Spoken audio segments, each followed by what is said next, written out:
Қайырлы күн. Я Баян Тойкебаева, автор подкаста «Әлемді өзгертетін әйелдер».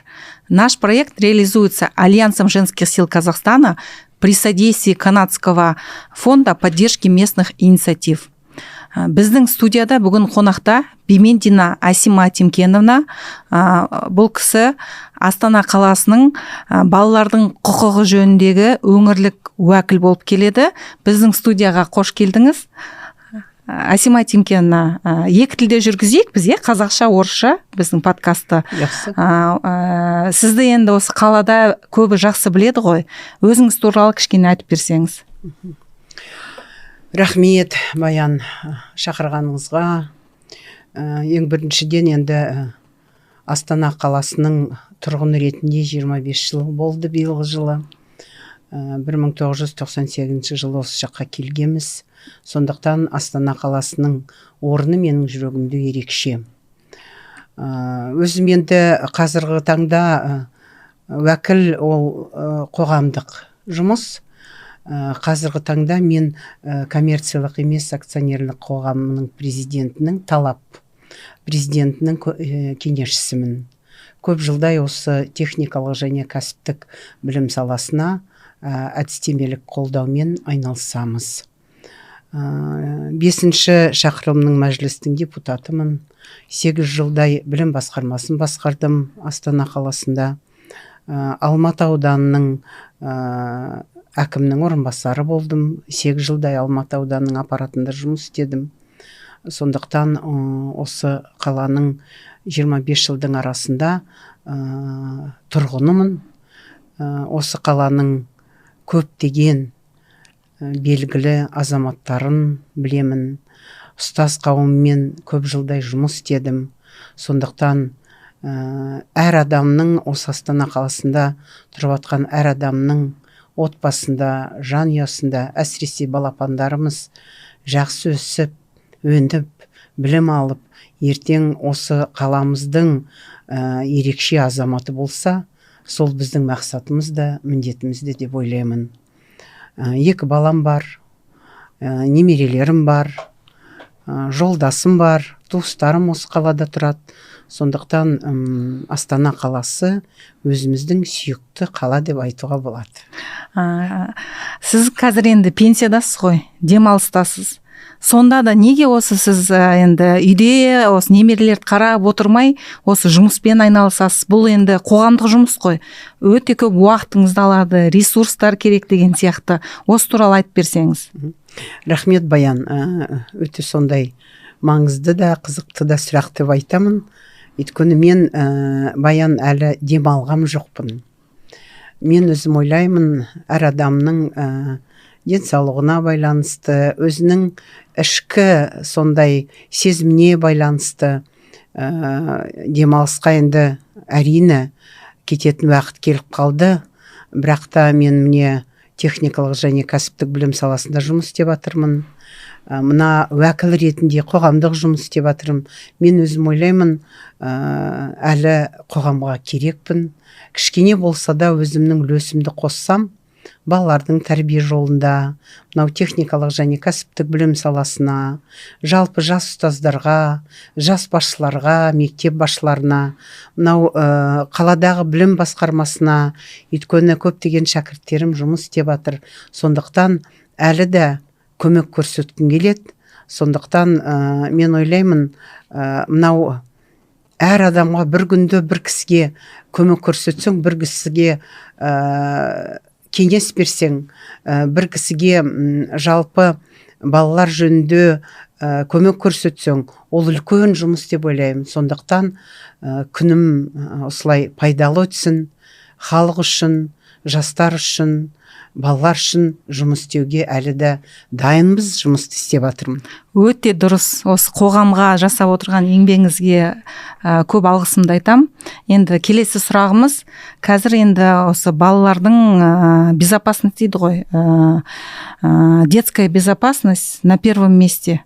Очень актуальная проблема стала. Каждый день в новостях, вот когда читаешь, сердце болит, что буквально сегодня утром я прочла, что охранник в одной из школ, да, домогался до девочки, 6 класс, ну, совсем ребенок, да, и таких случаев очень много. Расскажите, пожалуйста, почему эта проблема стала сейчас очень актуальной, вопросы именно детской безопасности? Рахмет, Баян. Вы действительно правы. Вопросы детской безопасности, как помните, наш президент в своем выступлении обратил на это особое внимание, говорил о том, что жестокое обращение, насилие, преступление против детей должно быть очень строго наказываться. То есть я хочу сказать о том, что как уполномоченный по правам ребенка по городу Астане я веду прием, онлайн обращение есть, приходят на прием, поэтому, приступив к этой работе, посчитала верным и нужным провести анкетирование среди родительской общественности. И 30 тысяч анкет мы раздали родителям, и я благодарна, что 21 тысяча анкет были заполнены и дали нам ответы на 2 вопроса. Какие проблемы у вас? С чем вы, с какими трудностями сталкиваетесь в воспитании детей и какая вам нужна помощь? И вы знаете, родители, 21 тысяча родителей, по итогам анкетирования мы увидели, что самой главной проблемой являются интернет, гаджеты, социальные сети и так далее. На 2-е место родители ставят проблему семейных взаимоотношений, семейных конфликтов. Сондықтан мынау әр отбасындағы жағдай бүгінгі таңда осы балаларды түсінбей, балалармен сөйлеспей, балаларға уақытпен көңіл бөлмей, көп мәселе осында жатыр, көп сұрақтар осы жерде жатыр. Сондықтан мен ойлаймын, әкесінің басынан сипаған сезінбесе бала, әкесінің баласына деген жақсы көңілін сезінбесе, анасының бетінен сүйіп, құшақтап, иіскегенін сезінбесе, ол балада әрине жүрегінде де басқа сезім болады. Оған сол атаның, әкенің, шешенің, ананың жақсы жылы сезімі жетпесе, ол бала әрине өзінің сұрақтарына жауапты телефоннан, интернеттен іздейді, далаға шығып кетеді, өзінің сол компаниясын іздейді. Сондықтан осы мәселеге көңіл бөлу керек деп ойлаймын. Көптеген мекелермен кездесу өткізгенде маған осы жас отбасы құрып отырған жастар, 40-тан асқан, 40-қа келген сұрақ қойды. Апай, бізбен бір жеке кездесу өткізіңізші. Көбі. Өйткені мен ойладым, көзбе-көз қазір кездесулер болмай қалды. Многие молодые семьи хотят встреч и разговора с глазу на глаз. Им действительно не хватает помощи по воспитанию детей.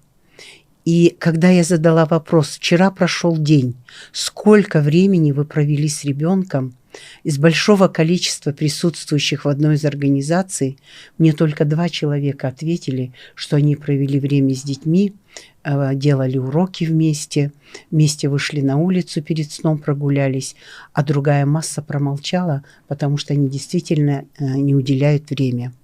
Они говорят о том, что до вечера допоздна на работе, уставшие приходят с работы, надо думать уже о будущем дне, и поэтому времени не хватает. Поэтому, уважаемые родители, без вас, без вашей любви, без вашего времяпровождения с детьми мы не получим хороший результат. Дети, которые чувствуют тепло родительских рук, чувствуют доброту родительского сердца, дети, которые могут посоветоваться со своими родителями, дети, которые могут поделиться с отцом или с матерью какой-то своей проблемой. Только у таких детей не бывает сложных проблем, сложных вопросов. А когда ребенок не находит ответа на свой вопрос, не чувствует очень теплого отношения к себе. Он ищет ответ на вопрос на улице, в каких-то компаниях. У него проявляется интерес ко всем ненужным, значит, таким проблемам, как алкоголизм, наркотики, значит, буллинг, суицидальные проявления. Вот это все идет от того, что это ответ на какой-то неполученный свой вопрос. Это ответ на какое-то не полученное от родителей, от друзей, от близких каких-то чувств, которые нужны. Поэтому самое главное, я считаю, как уполномоченный, я провожу работу с молодыми семьями, ко мне приходят на прием. Я с ними провожу очень много времени, с семьей, у которой сложилась вдруг какая-то проблема, с проблемой столкнулись. И даже пусть хотя бы одной семье помочь, одному ребенку, это уже результат. Поэтому моя общественная деятельность уполномоченного по правам ребенка, она мне предложили, я не отказалась, потому что дети города Астаны, вообще система образования города Астаны для меня особое такое имеет ко мне отношение, потому что я долгие годы работала с педагогами столицы нашей. И я советую родителям не стесняться. Я советую родителям читать именно материалы очень серьезные, которые бы помогли им. И я просила Управление образования города особенно большую работу провести с классными руководителями. Мы провели форум с психологами и социальными педагогами по проблемам, которые есть на сегодняшний день в казахстанских семьях. И я думаю, что этот семинар был очень для них полезен. Осы балалардың қауіпсіздігі, жаңа өзіңіз айтып кеттіңіз ғой, өте өзекті мәселе болып тұр қазір. Сонда нақты қандай сұрақтармен және кім сізге келеді? Осы бір-екі проблеманы айтып көрсетіп берсеңіз. Әрине, көп кісілер келеді. Ең негізгі мынау балаларымыз екі ортада қалады. Әкесі мен анасының арасында. Сіздер білесіздер, статистика бойынша біздің мемлекетте мынау ажырасу мәселесі өте көбейіп кетті. Сондықтан маған бір бала әкесімен шешесімен бірге келді маған.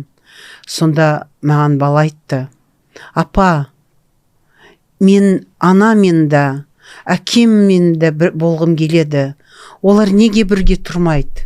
Соларды қосып беріңізші деп, анау 5 жастағы бала маған айтқанда, әрине жүрегіме өте ауыр тиді. Өйткені өмір болғасын әрине көптеген жағдай болады ғой. Бірақ та ең бірінші әке мен ана баланы ойлау керек.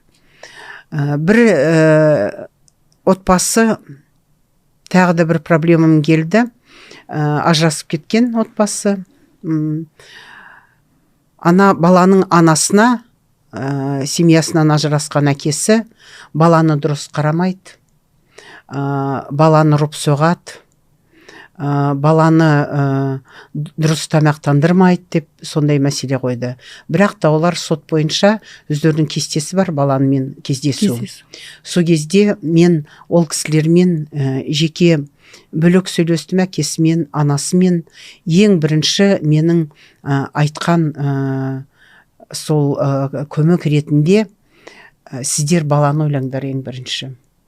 Сіз енді ажырастыңыз, екінші отбасы құрдыңыз, мына кісіге енді қатынасыңыз бала үшін ғана кездесесіздер. Бұл анаға енді тиісіп, ол кісіге ұрысып, ол кісімен ондай ештеме сіз нәтиже одан алмайсыз. Сондықтан баланы ойлап, баланың қандай проблемасы бар, қалай бала өсіп келе жатыр, барлығы дұрыс па, қандай орталыққа, білім беретін орталыққа апарайық деп, сондай мәселені ұрыспай керіспей шешсеңіздер, ол баланың да көңілі басқаша болады деп ойлаймын. Сондықтан көп келетін мәселе осы. Екіншіден, міне әже мен аталар ажырасып кеткен отбасында өздерінің немерелерін бөле алмайды. Кетіп қалады бала анасымен. Анасы кездесуге рұқсат бермейді. Ата-әжелермен. Ол да бір мәселе. Екінші мәселе, балалар мектепте бір-бірімен төбелесіп қалады, ұрсып қалады. қазір кейбір ата-аналар буллинг дегенді бүгін бала жаңа ғана бір-бірімен кездесіп ұрсып төбелесіп қалса соны буллинг деп шешіп шығады. Соның барлығын мен ойлаймын мектеп әкімшіліктермен үлкен жиналыс өткіздім. Өзімнің кестем бойынша мектептерді аралап жүрмін. Мектеп әкімшілігімен, психологпен, әлеуметтік педагогпен, класс сынып жетекшілерімен кездесу өткізіп, соның барлығын түсіндіріп жүрмін. Өйткені мынау оқу ағарту министрлігінің ерекше құжаттары бар. Оларды оқып, қабылдап, барлығын білу керек. Сонда барлығы жазылып тұр. Мынау психологиялық қызмет қалай өткізу керек. Мынау мектепте учетқа қалай қою керек. Ол не деген, учет деген не сөз мектептегі. Одан кейін мынау ауыр жағдай болып қалса балалармен не істеу керек бірінші. Оның да алгоритмі бар. Соның барлығын мектептегі әкімшілік білу керек, ұстаздарға да айту керек. Қазір менің ойымша көп ата-аналар өз балаларын осылай өзіңді қорға, ұр, осылай істе, былай істе деп үйретеді ғой. Кейбір семьяларда мен осы көріп жатам, осы буллинг мәселесі бойынша психологтар мектепте бір жұмыстар жасайын десе, көбінесе ата-аналар қарсы болады. Кейбір жағдайларда.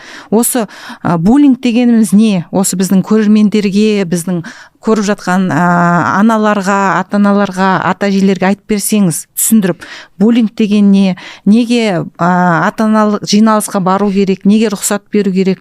Осы балаға тәрбие беру керек деген сияқты. Өз кеңесіңізді айтсаңыз. Рахмет.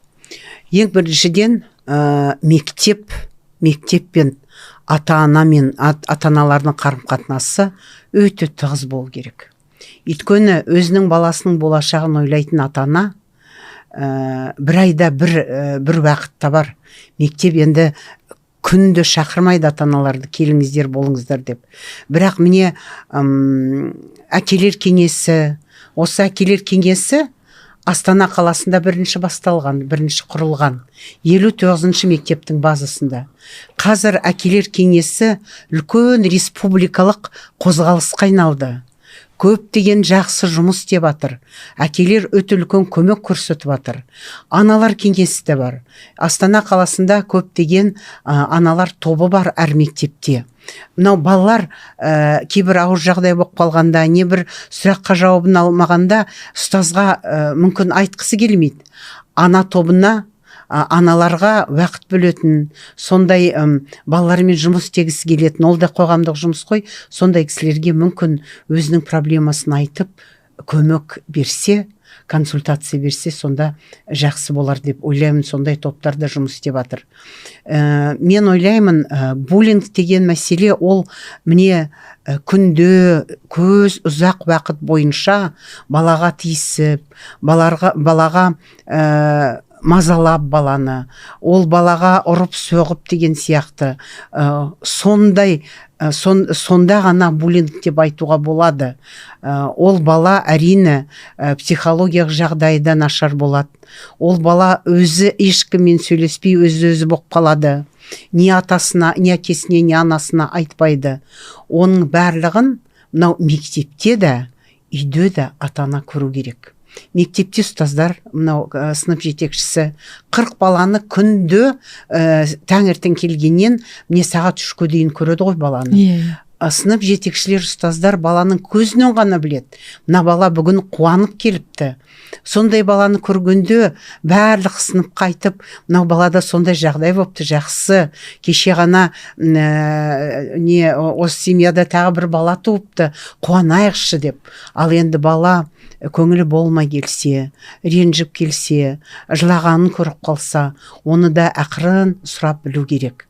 Одан кейін мен ойлаймын, психолог деген кісінің негізгі жұмысын ата-аналар дұрыс түсінбейді.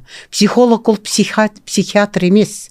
Психолог деген ол мамандық өте кісіге жақын тұратын, өте кісіге сол сұрақтарға жауап беретін кісі. Қолдау. Сондықтан қазір міне оқу ағарту министрлігі осы ата-аналардың сұранысы бойынша, ұстаздардың сұранысы бойынша қазір психологтардың қызметін, жұмысын көптеген көмек көрсетіп жатыр. Психологтар балалардың санына қарай бөлінеді. Бірақ та ата-аналар ол психологтың, балалар, оқушылар ол психологтың негізгі жұмысын түсінбесе, онда 10 психологты қойсақ та, балалар бармаса, сөйлеспесе, онда көмек болмайды. Сондықтан мен ойлаймын, ата-аналар мектеппен сондай тығыз жұмыс бірге жасаса, өздерінің сыныптарына көмектессе, басқа аталармен жиналыста жақсы сұрақтарды көтерсе, мектеп жақсы ата-аналармен іс-шара өткізсе, балаларды бірге қатыстырып, ол барлығы өте керек нәрсе. Біз қазір балаларымыз сөйлеспейді қойды ғой. Балаларымыз телефондаған отырады, жазып жүреді.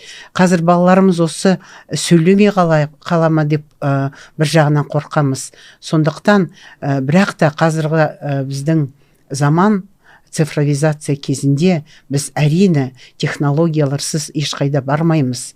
Ол қазір осы уақыттың негізгі сондай керек нәрсесі ғой. Бірақ та ол барлығы кішкентай баланың жасына қарай барлығы уақытлы болу керек деп ойлаймын. Асима Тимкеновна, я знаю, что буквально недавно у вас прошла конференция, да? Все уполномоченные по правам детей со всей республики собирались. Сейчас рассматривается новый законопроект. Расскажите, пожалуйста, какие актуальные вопросы там рассматривались и какой планируется законопроект? Да, Баян, вы правы. Вы информацию всей владеете. Буквально вчера состоялась встреча. Кстати, встречу открыла Тамара Касымовна Дюсенова, заместитель премьер-министра, очень опытный человек, который в этих вопросах тоже долгие годы работала. Я хочу сказать, что встреча была посвящена именно законопроекту, который инициирует уполномоченный по правам ребенка Динара Закиева. В этом законопроекте учтены предложения уполномоченных по правам ребенка, предложения общественных объединений.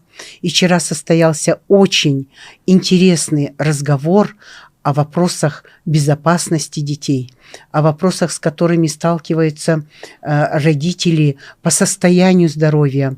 Присутствовал также на встрече вице-министр здравоохранения господин Дудник. Присутствовали депутаты Мажилиса, которые сейчас именно будут заниматься этими вопросами в Мажилисе, уже приступили к этому. То есть будут внесены в 10 законов изменения, касающиеся именно детей. В Уголовный кодекс, в 5 кодексов будут внесены изменения. То есть это все касается, чтобы нам обезопасить детей и обеспечить им полную безопасность.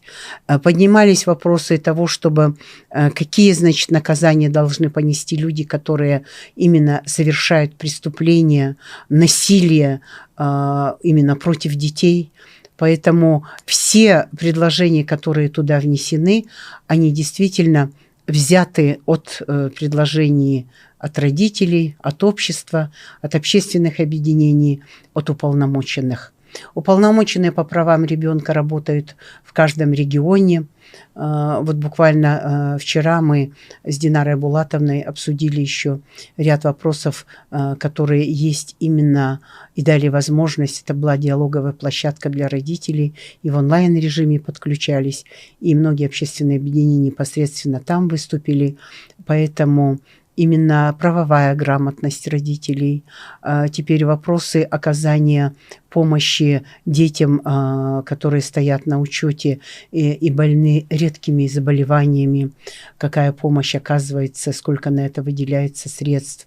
Кроме того, были вопросы о том, каким образом, значит, поступать вот с семьями, которые именно вот многодетные семьи, которые, значит, одна мать воспитывает детей. Вопросы поднимались и по, значит, помощи, которая по социальной защите, которая оказывается со стороны Министерства социальной защиты. Поэтому я считаю, что был очень интересный разговор. Мы обязательно в городе Астана проведем заседание круглого стола. И я думаю, Баян, вас тоже пригласим наших женщин, значит, членов нашего клуба деловых ассоциаций деловых женщин.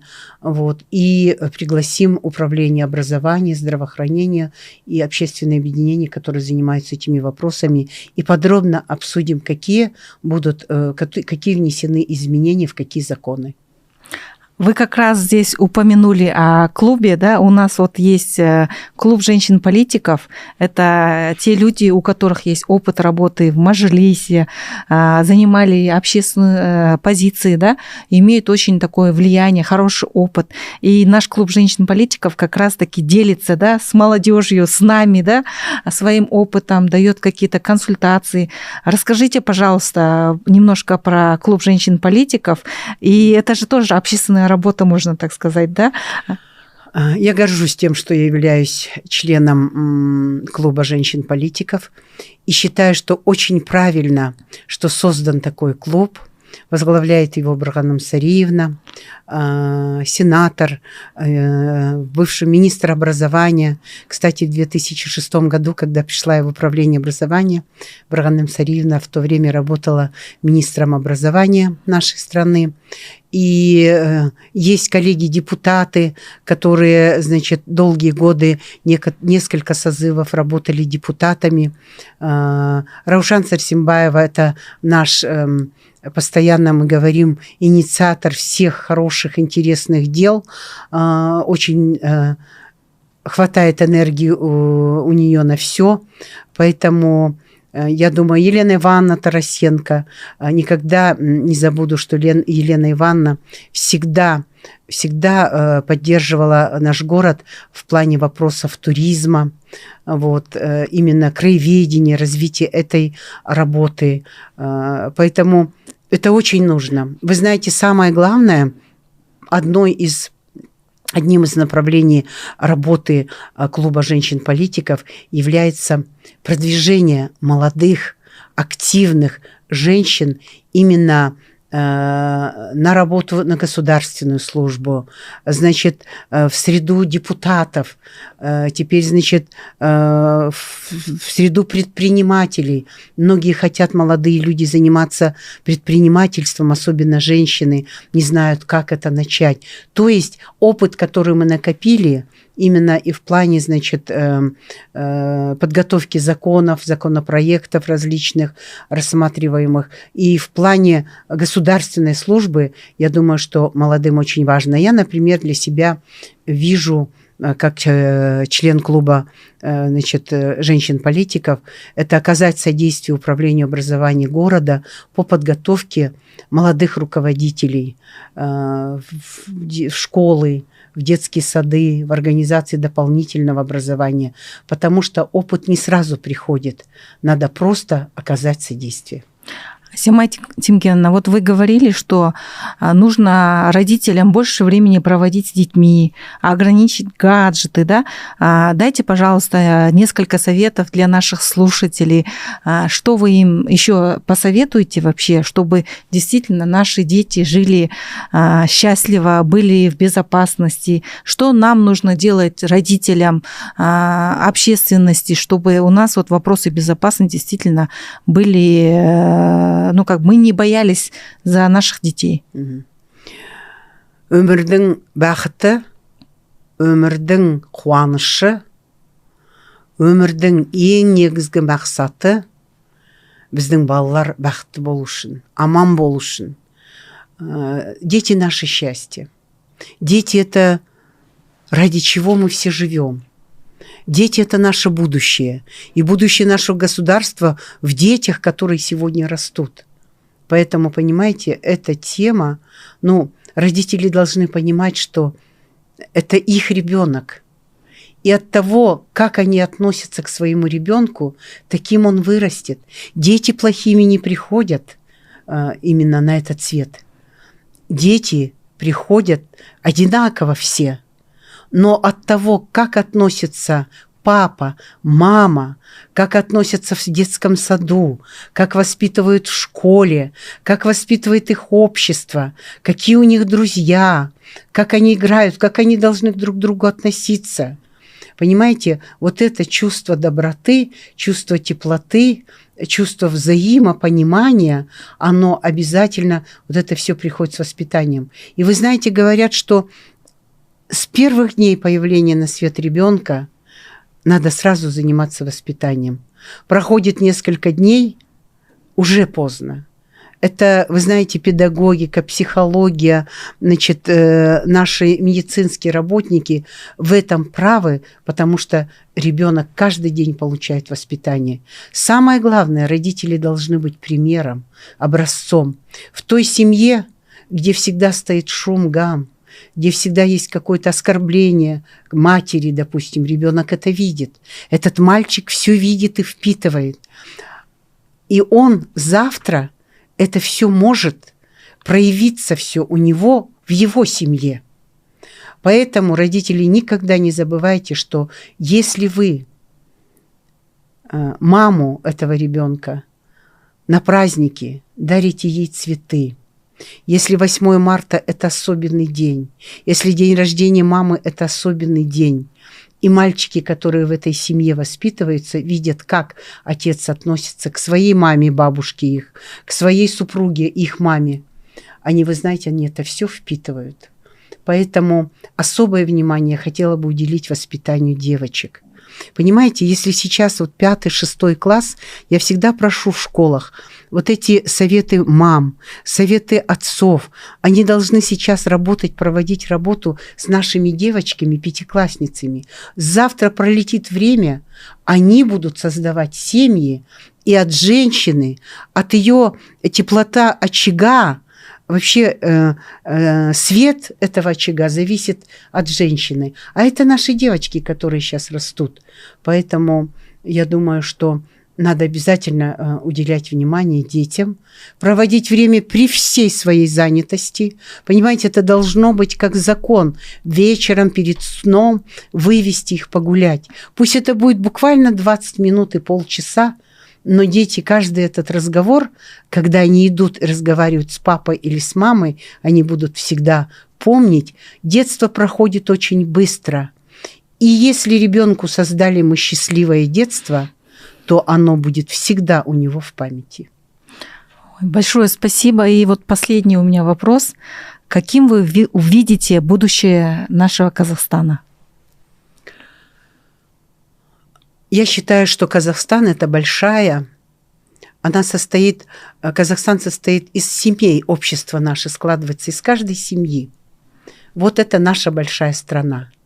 Поэтому, если каждая семья и каждый человек будет думать о том, что же я могу сделать, чтобы будущее моей страны было лучше, то он должен буквально хотя бы внести свой вклад в воспитание детей и хорошо трудиться на работе. Вы понимаете, вот, конечно, очень много сейчас замечаний говорят о том, что вот там, значит, дорога не построена, значит, здесь школ не хватает. Но дело в том, что обвинять и осуждать всегда легче. А всегда надо подумать, а что я для своей страны сделал? Поэтому я, например, считаю для себя, пока я могу работать, пока я могу свой опыт передать молодым, не только в своей семье, внукам, детям, пока я могу внести какой-то, пусть небольшой вклад в систему образования, я буду это делать, я должна это делать. И каждый человек должен. Я родитель, я папа. Значит, я обязан воспитать своего сына или свою дочь нормальным гражданином нашей страны. И вот это будет самое лучшее. Я всегда верю в то, что наша грамотная, наша молодежь, которая имеет сейчас такие возможности. Мне нравится, что молодежь очень бережет свое время. Они не тратят по пустякам. Если им что-то не нравится, они сразу говорят, мне это не подходит. Молодежь очень разборчива и очень грамотна в плане вот технологий. Молодежь стремится, вы знаете, у них такие амбиции Вот это очень важно. А у такой молодежи, у которой есть амбиции, есть свое «я», есть свое отношение к своей родине, потому что она дает возможность учиться за рубежом и получать образование в лучших мировых университетах. Вот если молодежь это все понимает, то будущее нашего государства будет непременно ярким, светлым. Болашақ жастардың қолында ғой. Сондықтан құрметті бүгінгі тыңдаушылар, құрметті осы біздің кездесуді ертең тыңдап оқып көрсеңіздер, менің сіздерге айтатыным, болашақты ойласақ, біз қазір балалардың жағдайын ойлайық. Балалардың қауіпсіздік жағдайын ойлайық. Мемлекет көп деген жағдай жасап жатыр. Отбасыларына, балаларға, біздің жастарға, соның барлығын пайдалана ғана бермей, әр жас өзінің үлесін қосу керек. Сонда ғана болашағымыз жарқын болады. Рахмет. Арыстандай айбатты, жолбарыстай қайратты, қырандай мықты қанатты. Мен жастарға сенемін деп айтады ғой. Сол сияқты мен ойымша сіз және біз осылай біздің жастарға өте сенеміз. Болашағымыз жарқын болады деп.